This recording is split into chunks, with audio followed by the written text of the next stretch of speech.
এটা স্লাইড করে তুলেন, স্লাইড করে ডাইরেক্ট উঠবো না, ঠেলা দিয়া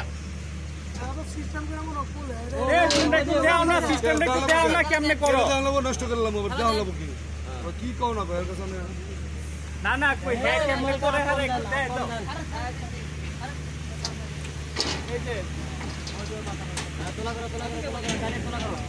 এই তো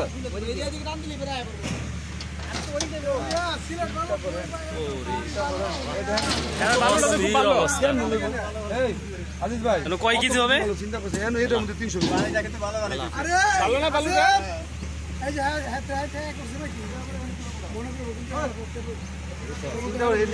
এটা তো FM 3 আইব ওই ত্রিফল বিছে ব্যাকটা হাতে নিয়ে না ওই না ওই দিক দিয়ে আবার আরো আছে, সেটা হচ্ছে কেবিনের ভিতরে।